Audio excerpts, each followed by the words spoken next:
നമസ്കാരം. Professor M K Sanu മാഷ് അന്തരിച്ചു. അതിൻ്റെ തലേ ദിവസമായിരുന്നു സിനിമാ താരം കലാഭവൻ നവാസിൻ്റെ മരണം. നവാസിന് 52 വയസ്സ്, സാനു മാഷിന് 97 വയസ്സ്. ഈ രണ്ടുപേരും മരിച്ചതെങ്ങനെയാണ്? മരണകാരണം എന്താണ്? നവാസ് മരിച്ചത് ഹൃദയാഘാതം മൂലമാണ്. സാനു മാഷിന് 97 വയസ്സായി. സ്വാഭാവികമായിട്ടും ആ പ്രായത്തിലേക്ക് ഒരാൾ മരിക്കുമ്പോൾ വാർദ്ധക്യ സഹജമായ പ്രശ്നങ്ങൾ മൂലമാണ് എന്നാണ് നമ്മൾ ധരിക്കുക. എന്നാൽ ഈ രണ്ട് മരണങ്ങളുടെയും കാരണങ്ങൾ നമ്മൾ അറിഞ്ഞിരിക്കുന്നത് നല്ലതാണ്. പ്രൊഫസർ സാനു മരണപ്പെട്ടതിനെക്കുറിച്ച് ഇന്നത്തെ മലയാള മനോരമയുടെ ഒന്നാമത്തെ പേജിലല്ല, അവിടെ ഒരു പ്രധാന പേജിൽ ഒരു വിശദീകരണം കൊടുത്തിട്ടുണ്ട്. ജൂലൈ മാസം 24 വൈകുന്നേരം അദ്ദേഹത്തിൻ്റെ വീട്ടിലെ കുളിമുറിയിൽ വീണ് ഇടുപ്പെല്ലിന് പരിക്കേറ്റു. ഈ 97 വയസ്സുള്ള സാനു മാഷിൻ്റെ ആരോഗ്യത്തെക്കുറിച്ച് നമ്മൾ അറിയണമെങ്കിൽ അദ്ദേഹം 96-ാമത്തെ വയസ്സിൽ നടത്തിയ ഒരു സാഹസത്തെക്കുറിച്ച് തിരിച്ചറിയണം. 96 വയസ്സുള്ളപ്പോഴാണ് അദ്ദേഹം മോഹൻലാലിനെ കുറിച്ച് ഒരു പുസ്തകം എഴുതിയത്. 96-ാമത്തെ വയസ്സിൽ ഒരു പുസ്തകം രചിക്കാൻ തക്ക മാനസിക ആരോഗ്യവും ശാരീരിക ആരോഗ്യവും ഉണ്ടായിരുന്നെങ്കിൽ 97-ാമത്തെ വയസ്സിലും അസാമാന്യമായ ആരോഗ്യമുള്ള ഒരു വ്യക്തിയായിരുന്നു അദ്ദേഹം എന്ന കാര്യത്തിൽ ഒരു സംശയമില്ല. അപ്പോൾ അങ്ങനെയുള്ള അദ്ദേഹമാണ് കുളിമുറിയിൽ വീണത്. അദ്ദേഹത്തിൻ്റെ ഇടുപ്പെല്ലിന് പരിക്കേറ്റത്. 25-ാം തീയതി വീട്ടുകാർ അദ്ദേഹത്തെ, അതോ അന്ന് തന്നെയാണോ എന്ന് അറിഞ്ഞുകൂടാ, ആശുപത്രിയിൽ കൊണ്ടുപോയി. കൊച്ചി അമൃത ആശുപത്രിയിലാണ് കൊണ്ടുപോയത്. അവിടെ അദ്ദേഹത്തിന് 25-ാം തീയതി സർജറി നടത്തി. 27-ാം തീയതി അദ്ദേഹത്തിൻ്റെ ഓക്സിജൻ ലെവല് കുറഞ്ഞു. തുടർന്ന് അദ്ദേഹത്തെ ICUവിലേക്ക് മാറ്റി. അവിടെ വെച്ച് അദ്ദേഹത്തിന് ന്യൂമോണിയ ബാധിച്ചു. പിന്നീട് തിരിച്ചുവരവുണ്ടായില്ല, മരണപ്പെട്ടു. അപ്പോൾ ഇവിടെ ഇടുപ്പെല്ലിന് പരിക്ക് പറ്റിയതാണ് സാനു മാഷിനുണ്ടായ പ്രശ്നം. ഇടുപ്പെല്ലിന് പരിക്കേറ്റ് കഴിഞ്ഞാൽ ഒരു വ്യക്തിയും അതുമൂലം മരണപ്പെടില്ല എന്നുള്ളത് നമുക്കറിയാം. ഇടുപ്പെല്ലിന് പരിക്ക് പറ്റിയിട്ട് ആശുപത്രിയിൽ ചെന്നപ്പോൾ ആശുപത്രി ഇതിന് സർജറി മാത്രമാണ് പരിഹാരം എന്ന് വീട്ടുകാരോട് ഉറപ്പായിട്ടും പറഞ്ഞിട്ടുണ്ട്. അപ്പോൾ വീട്ടുകാർ സർജറിക്ക് സമ്മതവും കൊടുത്തിട്ടുണ്ട്. ഇവിടെ സർജറി നടത്തിയ ആശുപത്രിയെയോ സമ്മതം കൊടുത്ത വീട്ടുകാരെയോ ഞാൻ കുറ്റപ്പെടുത്തുന്നില്ല. പക്ഷേ 97 വയസ്സുള്ള ഒരു വ്യക്തിയുടെ ശരീരത്തിൽ ഒരു സർജറി നടത്തുമ്പോൾ തീർച്ചയായിട്ടും സർജറിക്ക് അനസ്തേഷ്യ അനിവാര്യമാണ്.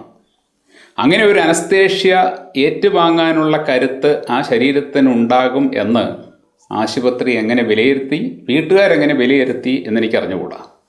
അദ്ദേഹത്തിന് അനസ്തേഷ്യ നൽകി സർജറി നടത്തി കഴിഞ്ഞപ്പോഴാണ് അദ്ദേഹത്തിൻ്റെ ഓക്സിജൻ ലെവൽ കുറഞ്ഞതും അദ്ദേഹത്തിന് പിന്നീട് ICUവിൽ പോകേണ്ടി വന്നതും അദ്ദേഹത്തിന് ന്യൂമോണിയ ബാധിച്ചതും മരണപ്പെട്ടതും. അപ്പോൾ നമ്മൾ ശരിയായിട്ട് ഇതിനെ വിശകലനം ചെയ്തു കഴിഞ്ഞാൽ മലയാള മനോരമ റിപ്പോർട്ട് ചെയ്തിരിക്കുന്നത് ശരിയാണെങ്കിൽ ഇതൊരു ചികിത്സാ പിഴവ് മരണം തന്നെയാണ്. 97 വയസ്സുള്ളത് കൊണ്ട് അദ്ദേഹം മരിച്ചോട്ടെ എന്ന് നമുക്ക് പറയാമെങ്കിലും 97-ാമത്തെ വയസ്സല്ല, ഒരുപക്ഷെ ചിലപ്പോൾ അദ്ദേഹം 100, 105, 120 വയസ്സ് വരെ ജീവിക്കാൻ സാധ്യതയുള്ള ഒരു വ്യക്തി ആയിരുന്നിരിക്കണം. അദ്ദേഹത്തിന് അതിന് തക്ക ആരോഗ്യമുണ്ടായിരുന്നു. അപ്പോൾ ശുചിമുറിയിൽ അദ്ദേഹം വീണ് പരിക്ക് പറ്റിയത് മുതൽ അങ്ങോട്ട് നടന്ന ചില പ്രവർത്തനങ്ങളുടെ അനന്തരഫലമായിട്ടാണ് അദ്ദേഹം മരണപ്പെട്ടത്. വീട്ടുകാർ, ഇവർ മാത്രമല്ല, നമ്മുടെ നാട്ടിലുള്ള എല്ലാ വീട്ടുകാരും അവരവരുടെ വീടുകളിലെ കുളിമുറികൾ ഒന്ന് പരിശോധിക്കണം. കുളിമുറികളിൽ വീണ് പരിക്ക് പറ്റുന്ന, എല്ല് പൊട്ടുന്ന നിരവധി കേസുകൾ പലയിടത്തും ഉണ്ടാകുന്നുണ്ട്. ഇദ്ദേഹത്തെ പോലെയുള്ള പ്രശസ്തരായിട്ടുള്ള ആൾക്കാരുടെ കാര്യം മാത്രം നമ്മൾ അറിയുന്നു, അപ്രശസ്തരുടെ കാര്യമൊന്നും ആരും അറിയില്ല. എപ്പോഴും നമ്മൾ സുരക്ഷിതത്വത്തിനാണ് മുൻഗണന കൊടുക്കേണ്ടത്. എന്നാൽ ഇന്ന് നമ്മളെപ്പോഴും ഷോയ്ക്കാണ്, അതായത് ആഡംബരത്തിനും മറ്റുള്ളവരെ കാണിക്കുന്ന കാര്യത്തിനുമാണ് മുൻഗണന കൊടുക്കുന്നത്. അതുകൊണ്ട് തന്നെ വെട്ടിത്തിളങ്ങുന്ന ടൈൽസും മറ്റുമൊക്കെയാണ് പല ആൾക്കാരും കുളിമുറിയിലിടുന്നത്. നല്ല തിളക്കമുള്ള ഗ്രാനൈറ്റും ടൈൽസും ഒക്കെ ഇട്ടെങ്കിൽ മാത്രമേ വീടിനൊരു ഭംഗിയുള്ളൂ എന്ന് കരുതി വീട്ടുമുറ്റത്തും വീടിൻ്റെ വരാന്തയിലും കുളിമുറിയിലും ഒക്കെ തന്നെ ഇത്തരത്തിലുള്ള വളരെയധികം അപകടമുണ്ടാക്കുന്ന സാധനങ്ങൾ നമ്മൾ ഉപയോഗിക്കാറുണ്ട്. കേരളത്തെ പോലെയുള്ള ഒരു സ്ഥലത്ത് ശരിക്കും ഇങ്ങനെയുള്ള ടൈലുകളോ ഗ്രാനൈറ്റുകളോ ഒന്നും യോജിച്ചതല്ല. കാരണം നമ്മുടെ നാട്ടിൽ എപ്പോഴും മഴയുണ്ട്. ഒരു തുള്ളി വെള്ളം വീണാൽ മതി ഗ്രാനൈറ്റിൽ കൂടി നടക്കുന്ന ഒരു വ്യക്തി തെന്നിയടിച്ച് വീണ് ഇതേപോലെ പൊട്ടൽ പറ്റിക്കഴിഞ്ഞാൽ പിന്നീടത്തെ അവസ്ഥ എന്താണ്? അപ്പോൾ ഈ ഒരു അവസ്ഥ നമുക്ക് വരാതിരിക്കാൻ വേണ്ടി നമ്മൾ നമ്മുടെ വീടുകൾ ഒന്ന് പുനഃപരിശോധിക്കുന്നത് നല്ലതാണ്. ഭംഗിയല്ല, സുരക്ഷിതത്വമാണ് പ്രധാനമെന്നും വീണ് പരിക്ക് പറ്റിക്കഴിഞ്ഞാൽ പിന്നീടുണ്ടാകുന്ന ദുര്യോഗങ്ങളും ദുരവസ്ഥകളും എത്ര കഠിനമായിരിക്കുമെന്നും ഒക്കെ ഒന്ന് ഓർത്തിരിക്കുന്നതും അതനുസരിച്ച് വീടുകൾക്ക് മാറ്റം വരുത്തുന്നതും ഇനി വീടുകൾ വെക്കാൻ പോകുന്നവർ ഇക്കാര്യം ഓർത്തിരിക്കുന്നതും നിങ്ങൾക്ക് തന്നെ നല്ലതാണ്. ഇനി ഇവിടെ മറ്റൊരു കാര്യം നമ്മൾ മനസ്സിലാക്കേണ്ടത്, പ്രായമായിട്ട് ഇതുപോലെ വീണ് പരിക്ക് പറ്റുന്ന ആളുകൾക്ക് സർജറി തീർച്ചയായിട്ടും അപകടമുണ്ടാക്കുന്ന ഒരു ചികിത്സയാണ്. ചെറുപ്പക്കാർക്ക് പോലും സർജറി ചിലപ്പോൾ വിജയിക്കണമെന്നില്ല. അപ്പോൾ പ്രായമുള്ളവരുടെ കാര്യം പറയേണ്ടതില്ല. അങ്ങനെയുള്ള ഘട്ടത്തിൽ അവർക്ക് ബദലായിട്ട് നൽകാൻ പറ്റുന്ന ചികിത്സകൾ നമ്മൾ രൂപപ്പെടുത്തണം. അങ്ങനെയുള്ളവർക്ക് നൽകാൻ പറ്റുന്ന ചികിത്സകൾ നമ്മുടെ പാരമ്പര്യ വൈദ്യത്തിലുണ്ടോ, മർമ്മ ചികിത്സയിലുണ്ടോ, മറ്റേതെങ്കിലും വൈദ്യശാസ്ത്രത്തിലുണ്ടോ, ഇനി അലോപ്പതിയിൽ തന്നെ സർജറി നടത്താതെ ആ എല്ല് നേരെയാക്കാനുള്ള എന്തെങ്കിലും മറ്റു മാർഗങ്ങളുണ്ടോ മുതലായ കാര്യങ്ങൾ അന്വേഷിക്കുകയും അതിനുവേണ്ടി പഠനം നടത്തുകയും അത്തരത്തിലുള്ള ചില സംവിധാനങ്ങൾ ഉണ്ടാക്കി കൊണ്ടുവരികയും ചെയ്യേണ്ടത് ഇവിടുത്തെ സർക്കാരാണ്, ആരോഗ്യവകുപ്പാണ്. നിർഭാഗ്യവശാൽ നമ്മുടെ ആരോഗ്യവകുപ്പിനും സർക്കാരിനും മരുന്ന് കമ്പനികളുടെയും വലിയ വലിയ കോർപ്പറേറ്റ് ആശുപത്രികളുടെയും ആരോഗ്യം സംരക്ഷിക്കൽ മാത്രമാണ് പണി. പൊതുജനങ്ങൾക്കുണ്ടാകുന്ന പ്രശ്നങ്ങൾക്ക് പരിഹാരം കണ്ടെത്താനൊന്നും അവർക്ക് സമയമില്ല. അവരുടെ സമയം മുഴുവനും മറ്റേവർക്ക് തീരെഴുതി കൊടുത്തിരിക്കുകയാണ്. അതുകൊണ്ടാണ് ഇപ്പോൾ ഡോക്ടർ ഹാരിസിനെതിരെയൊക്കെയുള്ള നീക്കങ്ങൾ നമ്മൾ കാണുന്നത്. മെഡിക്കൽ കോളേജ് ആശുപത്രിയിൽ എല്ലാവിധ സൗകര്യങ്ങളും ഉണ്ടെങ്കിൽ പല വമ്പൻ പ്രൈവറ്റ് ആശുപത്രികൾക്കും കച്ചവടം കുറയും. ഇനി നമ്മൾ കലാഭവൻ നവാസിൻ്റെ മരണത്തിലേക്ക് പോയി കഴിഞ്ഞാൽ, കലാഭവൻ നവാസിൻ്റെ മരണം ഹൃദയാഘാതം മൂലമാണ്. അദ്ദേഹത്തിന് 52 വയസ്സ് മാത്രമേ ഉള്ളൂ. ഹൃദയാഘാതം വരേണ്ട യാതൊരു കാര്യവുമില്ലാത്ത ഒരു ചെറുപ്പക്കാരനായിരുന്നു അദ്ദേഹം. കാരണം അദ്ദേഹത്തിന് യാതൊരു വിധമായിട്ടുള്ള ദുശ്ശീലങ്ങളും, ആരോഗ്യം നശിപ്പിക്കുന്ന യാതൊരു ദുശ്ശീലങ്ങളും ഇല്ലായിരുന്നു എന്ന് അദ്ദേഹത്തെ അടുത്തറിയാവുന്ന നിരവധി പേര് പറഞ്ഞിട്ടുണ്ട്. എനിക്ക് നവാസിനെ അത്രയ്ക്ക് അറിയില്ലെങ്കിലും, അതായത് ഞാൻ അദ്ദേഹത്തിൻ്റെ സിനിമകൾ അധികം കണ്ടിട്ടില്ലെങ്കിലും അദ്ദേഹത്തിൻ്റെ സഹോദരൻ നിയാസ് ബക്കറിൻ്റെ ഒരു ഫാനാണ് ഞാൻ അദ്ദേഹത്തിൻ്റെ മറിമായം എന്ന് പറയുന്ന പരിപാടി സ്ഥിരമായിട്ട് കാണാറുണ്ട്. അദ്ദേഹത്തിൻ്റെ അഭിനയം, വേഷപ്പകർച്ച എന്നെ അത്ഭുതപ്പെടുത്തിയിട്ടുണ്ട്. അപ്പോൾ നിയാസ് ബക്കർ ഇത് കേൾക്കുന്നുണ്ടെങ്കിൽ നിങ്ങളെല്ലാവരും മനസ്സിലാക്കേണ്ട ഒരു കാര്യം, നവാസ് ഒരു കാരണവശാലും ശരി ഇപ്പോൾ മരിക്കേണ്ട ഒരു ആളായിരുന്നില്ല. അദ്ദേഹത്തിൻ്റെ ഹൃദയാഘാതം എങ്ങനെയുണ്ടായി? ഇന്ന് നവാസിൻ്റെ മരണവാർത്ത വന്നതിൻ്റെ അടിയിൽ മലയാള മനോരമയിൽ മറ്റൊരു ചെറിയ വാർത്ത കൂടി ഞാൻ വായിച്ചു ഇതുമായിട്ട് ബന്ധപ്പെട്ട്. അതായത് മരിക്കുന്ന ദിവസം രാവിലെ നവാസിന് നെഞ്ചരിച്ചിൽ ഉണ്ടായിയെന്നും അദ്ദേഹം അത് അവരുടെ ഒരു കുടുംബ ഡോക്ടറെ വിളിച്ച് പറഞ്ഞുവെന്നും അദ്ദേഹം തീർച്ചയായിട്ടും നിങ്ങളൊരു ആശുപത്രിയിൽ പോയത് കാണിച്ച് ഒരു ECG എടുത്ത് എനിക്ക് അയച്ചു തരണം എന്ന് പറയുകയും ചെയ്തതായിട്ടാണ് വാർത്തയിലുള്ളത്. എന്നാൽ നവാസ് ആ യാത്ര മാറ്റിവെച്ചു. അദ്ദേഹം പോയില്ല. അദ്ദേഹം വിചാരിച്ച് നാളെ കാണാം, ഇന്നത്തെ ഷൂട്ടിംഗ് കഴിഞ്ഞിട്ട് നാളെ രാവിലെ ആശുപത്രിയിൽ പോകാമെന്ന് കരുതി. അത്രയ്ക്കുള്ള പ്രശ്നമേ അദ്ദേഹത്തിന് ഉണ്ടായിരുന്നുള്ളൂ. ഒരു കടുത്ത ആരോഗ്യ പ്രശ്നമായിട്ട് ആ നെഞ്ചുവേദന അല്ലെങ്കിൽ ആ നെഞ്ചരിച്ചിൽ അദ്ദേഹത്തിന് അനുഭവപ്പെട്ടിരുന്നെങ്കിൽ തീർച്ചയായിട്ടും അദ്ദേഹം ആശുപത്രിയിൽ പോയനെ. അപ്പോൾ വളരെ ലഘുവായിട്ടുള്ള ഒരു പ്രശ്നം മാത്രമേ അദ്ദേഹത്തിന് ആ സമയത്ത് വന്നുള്ളൂ. അദ്ദേഹം അതുകൊണ്ട് പോയില്ല. പോയിരുന്നെങ്കിൽ അദ്ദേഹം രക്ഷപ്പെടുമായിരുന്നു എന്ന തരത്തിലാണ് പക്ഷേ ആ വാർത്ത അവിടെ കൊടുത്തിരിക്കുന്നത്. നമ്മൾ പ്രൊഫസർ സാനുവിൻ്റെ കാര്യം എടുക്കുമ്പോൾ അദ്ദേഹം ആശുപത്രിയിൽ പോയിരുന്നു. നിങ്ങൾക്ക് ഓർമ്മ കാണും, ഇടുക്കിയിൽ പള്ളിയിൽ കുർബാനയ്ക്ക് സംബന്ധിച്ചുകൊണ്ടിരിക്കുന്ന സമയത്താണെന്നാണ് എൻ്റെ ഓർമ്മ. ആൻ മേരി എന്ന പേരുള്ള 17 വയസ്സുകാരിയായിട്ടുള്ള നല്ല ആരോഗ്യവതിയായ ഒരു പെൺകുട്ടി കുഴഞ്ഞു വീഴുകയും തൊട്ടടുത്ത ആശുപത്രിയിലേക്ക് അവളെ കൊണ്ടുപോവുകയും എന്നാൽ അവിടെ നിന്നും എത്രയും വേഗം അമൃത ആശുപത്രിയിൽ എത്തിക്കണം എന്ന് അവിടുത്തെ ഡോക്ടേഴ്സ് പറയുകയും ചെയ്തതിനാൽ ഒരു ആംബുലൻസ് റെക്കോർഡ് സമയം കൊണ്ട് ആൻ മരിയയെ അവിടെ എത്തിച്ചുവെന്നും അമൃതയിൽ എത്തിച്ചുവെന്നും എന്നാൽ 2 മാസം അമൃതയിൽ ആൻ മരിയയെ ചികിത്സിച്ചിട്ടും ആൻ മരിയയെ രക്ഷപ്പെടുത്താൻ അമൃത ആശുപത്രിക്ക് സാധിച്ചില്ല എന്ന വാർത്ത നമ്മൾ വായിച്ചതുമാണ്. അപ്പോൾ ആശുപത്രിയിൽ എത്തിച്ചിരുന്നെങ്കിൽ രക്ഷപ്പെടുമായിരുന്നു എന്നുള്ളത് നിർഭാഗ്യവശാലോ ഭാഗ്യവശാലോ അങ്ങനെ പോകാതെ വരുന്ന സാഹചര്യത്തെ മുതലെടുത്തുകൊണ്ടുള്ള വാർത്തകൾ മാത്രമാണ്. അങ്ങനെയാണെങ്കിൽ ആശുപത്രിയിൽ പോയിട്ടുള്ള എല്ലാവരും രക്ഷപ്പെടണമായിരുന്നു. എന്നാൽ ആശുപത്രിയിൽ പോയിട്ട് ചികിത്സാ പിഴവ് മൂലം സംഭവിച്ച ഒരു മരണമാണ് നവാസിൻ്റെ മരണത്തിൻ്റെ ഒപ്പം വരുന്ന പ്രൊഫസർ MK സാനുവിൻ്റെ മരണമെന്ന് കാണുമ്പോൾ ഇത്തരത്തിലുള്ള വാർത്തകളിട്ട് ജനങ്ങളെ പൊട്ടം കളിപ്പിക്കാമെന്ന് ഇപ്പോഴും പലരും കരുതുന്നത് ജനങ്ങൾ പൊട്ടന്മാരാണെന്ന് അവരങ്ങ് അടിയുറച്ച് വിശ്വസിക്കുന്നുകൊണ്ടാണ്. നമ്മളിനി നവാസിൻ്റെ മരണകാരണത്തിലേക്ക് പോയി കഴിഞ്ഞാൽ അദ്ദേഹത്തിന് ഹൃദയാഘാതം എന്തുകൊണ്ടുണ്ടായി? അതിൻ്റെ കാരണം നമുക്കിവിടെ പച്ചയ്ക്ക് പറയാൻ പറ്റില്ല. കാരണം വലിയ പ്രശ്നമാണ് പറഞ്ഞു കഴിഞ്ഞാൽ. യൂട്യൂബുകാർക്ക് ഒന്നും ഇഷ്ടമല്ല. കാരണം മരുന്ന് കമ്പനിക്കാരുടെ ആരോഗ്യത്തിന് വേണ്ടിയാണ് അവരും നമ്മുടെയൊക്കെ സർക്കാരിനെ പോലെ ശ്രമിക്കുന്നത്. പാവപ്പെട്ട നമ്മുടെ അദാർ പൂനാവാല, സെറം ഇൻസ്റ്റിറ്റ്യൂട്ട് നടന്ന അദാർ പൂനാവാല പോലെയുള്ള പാവപ്പെട്ട ഒഡീശ്വരന്മാരുടെ കച്ചവടത്തിൽ നമ്മൾ മണ്ണ് വാരിയിടരുത്. അവരുണ്ടാക്കുന്ന ഉൽപ്പന്നങ്ങൾ നമ്മൾ കാശ് കൊടുത്ത് വാങ്ങിയാണ്, നമ്മുടെ സ്വന്തം കാശ് കൊണ്ടാണ് ഉപയോഗിക്കുന്നതെങ്കിലും ഇപ്പോൾ സർക്കാർ വാങ്ങി നമുക്ക് തരിക എന്ന് പറഞ്ഞു കഴിഞ്ഞാൽ നമ്മുടെ പണം കൊണ്ടാണ് സർക്കാർ വാങ്ങിത്തരുന്നത്. പക്ഷേ നമുക്ക് അങ്ങനെ പണം മുടക്കിയത് വാങ്ങി ഉപയോഗിക്കാൻ ഉപയോഗിച്ച ശേഷം നമുക്ക് എന്തെങ്കിലും കുഴപ്പമുണ്ടായി കഴിഞ്ഞാൽ നമുക്കത് അനുഭവിക്കാം, പക്ഷേ നമ്മളത് പറയരുത്. ആ മരുന്ന് കഴിച്ച ശേഷം മറ്റാർക്കെങ്കിലും എന്തെങ്കിലും ഉണ്ടായതായിട്ട് നമ്മൾ കണ്ടാലും ശരി, നമ്മളത് പറയരുത്. പറഞ്ഞു കഴിഞ്ഞാൽ അത് തെറ്റാണ്. അതുകൊണ്ട് അതേക്കുറിച്ച് തുറന്നു പറയാൻ ബുദ്ധിമുട്ടുണ്ട്. എങ്കിലും നമ്മുടെ ഡോക്ടർ ജേക്കബ് വടക്കാഞ്ചേരി ഇതിനുവേണ്ടി ചില പുതിയ പദപ്രയോഗങ്ങളൊക്കെ കണ്ടുവച്ചിട്ടുണ്ട്. അദ്ദേഹത്തിൻ്റെ ചില പദപ്രയോഗങ്ങൾ ഞാൻ കടമെടുക്കുകയാണ്. അദ്ദേഹം ഇനി ഇതിന് റോയൽറ്റി ചോദിക്കുമോ എന്ന് എനിക്ക് അറിഞ്ഞുകൂടാ. വാക്പാപം എന്ന് അദ്ദേഹം പറയാറുണ്ട്. നിങ്ങൾക്കറിയാം എന്താണ് സംഭവം. വാക്ക് എന്ന് പറഞ്ഞാൽ എന്താണ്, പാപം എന്താണ്, അതിൻ്റെ ഇംഗ്ലീഷ് എന്താണ്, ഒക്കെ നോക്കിയാൽ നമുക്ക് കാര്യം മനസ്സിലാവും.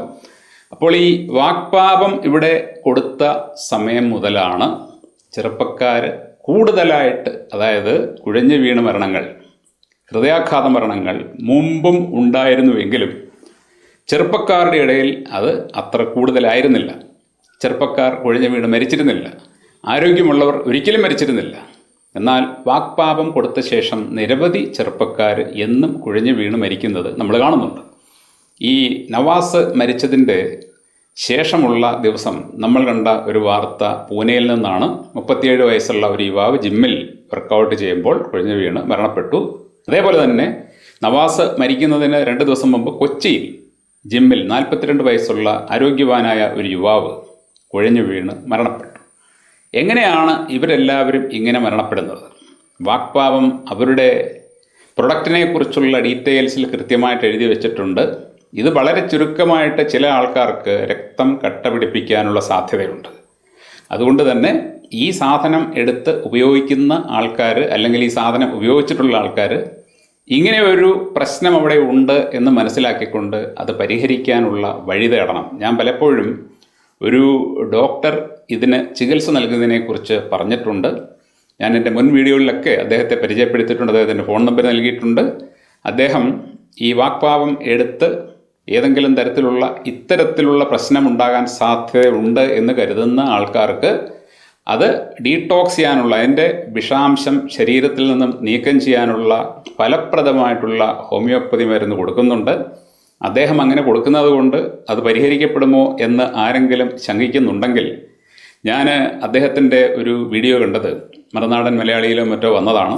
ഒരു കുഞ്ഞിന് ഏതാണ്ട് 4-5 മാസം പ്രായമുള്ള ഒരു കുഞ്ഞിന് ഇതേപോലെ ഒരു കുത്തിവെപ്പ് കൊടുക്കുകയും അതേ തുടർന്ന് അതിൻ്റെ ശരീരം തളർന്നു പോവുകയും ഈ കുഞ്ഞിനെ ഇനി ഞങ്ങൾക്ക് ചികിത്സിച്ച് ഭേദമാക്കാൻ പറ്റില്ല എന്ന് പ്രമുഖ ആശുപത്രികളൊക്കെ തന്നെ പറയുകയും ചെയ്ത ഘട്ടത്തിൽ അതിൻ്റെ വീട്ടുകാർ തകർന്ന് തരിപ്പണമായ ഒരു മാനസികാവസ്ഥയിലെത്തിയപ്പോൾ എങ്ങനെയോ ഈ ഡോക്ടറുടെ പേര് അവർക്ക് കിട്ടുകയും അവർ ഇദ്ദേഹവുമായിട്ട് സംസാരിക്കുകയും ഇദ്ദേഹം അവർക്ക് ധൈര്യം കൊടുത്ത് ഞാൻ നിങ്ങളുടെ കുഞ്ഞിൻ്റെ ചികിത്സ ഏറ്റെടുക്കാമെന്ന് പറഞ്ഞ് ആ കുഞ്ഞിനെ ചികിത്സിക്കുകയും ആ കുഞ്ഞിന് പരിപൂർണ സൗഖ്യം കിട്ടുകയും ചെയ്തു.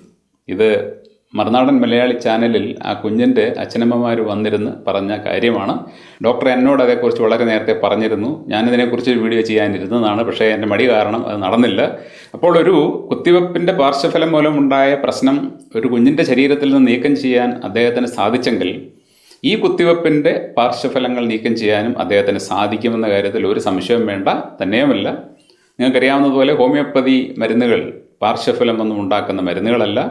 ഈ ഡോക്ടർ ആരാ നിങ്ങൾക്കറിയാമായിരിക്കും. ഞാൻ അദ്ദേഹത്തെ നേരത്തെ പരിചയപ്പെടുത്തിയിട്ടുണ്ട്. ഡോക്ടർ യഹ്യ എന്നാണ് അദ്ദേഹത്തിൻ്റെ പേര്. ഞാൻ അദ്ദേഹത്തിൻ്റെ നമ്പർ ഇവിടെ കൊടുക്കുന്നു. ഒപ്പം ഡിസ്ക്രിപ്ഷനിൽ അദ്ദേഹത്തിൻ്റെ നമ്പർ കൊടുക്കുന്നുണ്ട്. താല്പര്യമുള്ളവർക്ക് അദ്ദേഹത്തെ വിളിച്ച് കോൺടാക്റ്റ് ചെയ്യാം. വാക്പാപം എടുത്തിട്ടുള്ള ആൾക്കാർക്ക് ഇങ്ങനെയൊരു സാധ്യത ഉണ്ട് എന്നുള്ളത് മോഡേൺ മെഡിക്കൽ സയൻസിൻ്റെ തന്നെ വിവിധ എക്സ്പേർട്ടുകൾ, ലോകത്തെമ്പാടുമുള്ള ആത്മാർത്ഥതയുള്ള എക്സ്പേർട്ടുകൾ, ഡോക്ടർ ദീപക് നടരാജൻ ഉൾപ്പെടെയുള്ളവർ പറഞ്ഞിട്ടുള്ളത് നിങ്ങൾ അറിഞ്ഞിട്ടുണ്ടോ എന്ന് എനിക്ക് അറിഞ്ഞുകൂടാ. അതേക്കുറിച്ചൊക്കെ തിരക്കി അറിഞ്ഞാൽ നിങ്ങൾക്കത് മനസ്സിലാവും. അപ്പോൾ അങ്ങനെ ഒരു പ്രശ്നം സംഭവിച്ച ശേഷമാണ് ചെറുപ്പക്കാരുടെ ഇടയിലെ കുഴഞ്ഞു വീണ് മരണങ്ങൾ കൂടിയത് എന്നുള്ളത് ഡേറ്റകളുടെ അടിസ്ഥാനത്തിൽ എല്ലാവർക്കും ബോധ്യമായ കാര്യമാണ്. എന്നാൽ സർക്കാർ തന്നെ മുൻകൈയെടുത്ത് എല്ലാവർക്കും നൽകിയ ഒരു സാധനമായതുകൊണ്ട് അതേക്കുറിച്ച് എന്തെങ്കിലും ഇപ്പോൾ ഒന്ന് മാറ്റിപ്പറയാൻ അവർക്ക് പ്രയാസമുണ്ട് എന്നുള്ള കാര്യത്തിൽ നമുക്ക് സംശയമൊന്നുമില്ല. കാരണം അവർ തന്നെയാണ് മുൻകൈയെടുത്തത്, എല്ലാവരെയും കൊണ്ട് എടുപ്പിച്ചത്. അങ്ങനെ എടുപ്പിക്കേണ്ട ഒരു ആവശ്യവും ഉണ്ടായിരുന്നില്ല. നിസ്സാരമായിട്ട് ആയുർവേദം വരുന്നോ ഹോമിയോ വരുന്നോ സിദ്ധയോ യുനാനിയോ ഒക്കെ ഉപയോഗിച്ച് മാറ്റാൻ പറ്റുന്ന ഒരു ചെറിയ പനിക്ക് വേണ്ടിയാണ് ഇത്ര വലിയ വാതകം അവർ ചെയ്തത്. എന്നാൽ ഇപ്പോൾ അത് മൂലമുണ്ടാകുന്ന പ്രശ്നമാണ് ഇത് എന്ന് പലരും ചൂണ്ടിക്കാണിക്കുമ്പോൾ ആ ദിശയിലൊരു അന്വേഷണം ശരിയായിട്ട് നടത്തി അതിനൊരു പരിഹാരം കണ്ടെത്താൻ ശ്രമിക്കുന്നതിന് പകരം അതിനെ ന്യായീകരിക്കാനാണ് ഇപ്പോഴും അവർ ശ്രമിച്ചുകൊണ്ടിരിക്കുന്നത്. അതുകൊണ്ട് നമ്മുടെ ജീവൻ പോയാൽ നമുക്കാണ് പോകുന്നത്. അതുകൊണ്ട് ഇങ്ങനെ ഒരു സാധ്യത നിലനിൽക്കുന്നുണ്ട് എന്ന് നിങ്ങൾ ചിന്തിക്കുന്നുണ്ടെങ്കിൽ ഞാൻ പറഞ്ഞ ഈ ഡോക്ടറെ നിങ്ങൾ ബന്ധപ്പെടുക. ഇദ്ദേഹത്തെ തന്നെ ബന്ധപ്പെടണം എന്നെനിക്കൊരു നിർബന്ധവുമില്ല. കാരണം ഇദ്ദേഹത്തെ മാത്രമേ ഈ ഒരു ചികിത്സ കൊടുക്കുന്നതായിട്ട് എനിക്കറിയാവൂ. അതുകൊണ്ടാണ് ഞാൻ ഇദ്ദേഹത്തെ പരിചയപ്പെടുത്തുന്നത്. നിങ്ങളുടെ അടുത്തുള്ള ഏതെങ്കിലുമൊക്കെ ഡോക്ടർമാരെ ഇതുമായിട്ട് ബന്ധപ്പെട്ട് കാണാം, അവരുമായിട്ട് ഇത് ചർച്ച ചെയ്യാം. ചർച്ച ചെയ്തിട്ട് അവർക്ക് അതിന് ട്രീറ്റ്മെൻറ്റ് ഉണ്ടെങ്കിൽ നിങ്ങൾക്ക് അവരിൽ നിന്നും വാങ്ങാം. നമ്മുടെ നാട്ടിൽ നിരവധി ആയുർവേദ, ഹോമിയോ, അലോപ്പതി, സിദ്ധ, യുനാനി ഡോക്ടർമാരുണ്ട്. ഇതിലേതെങ്കിലും ഡോക്ടറെ നിങ്ങൾ കണ്ട് അവരുടെ ഈ വിഷയം സംസാരിച്ച് അവർ ഇതിന് ഒരു പരിഹാരം നൽകാൻ തയ്യാറാണെന്നുണ്ടെങ്കിൽ നിങ്ങൾ അവരുടെ പക്കൽ നിന്നും പരിഹാരം തേടുക. പക്ഷേ ആ പരിഹാരം നമ്മൾ തേടുന്നത് നല്ലതാണ്. കാരണം കലാഭവൻ നവാസിനെ പോലെ, ഇപ്പോൾ ജിമ്മിൽ വീണ് മരണപ്പെട്ട ആ യുവാക്കളെ പോലെ ഏത് വ്യക്തിയെയും ഏത് സമയത്തും തേടിയെത്തുന്ന ഒന്നായിട്ട് മരണം ഇപ്പോൾ മാറിയിരിക്കുകയാണ്. അപ്പോൾ അതിന് ഇതൊരു കാരണമാണെങ്കിൽ ആ കാരണത്തെ നമുക്ക് നിർവീര്യമാക്കാൻ വഴിയുണ്ടെങ്കിൽ ആ വഴി തേടുന്നതിൽ ഒരു തെറ്റുമില്ല. Thank you very much.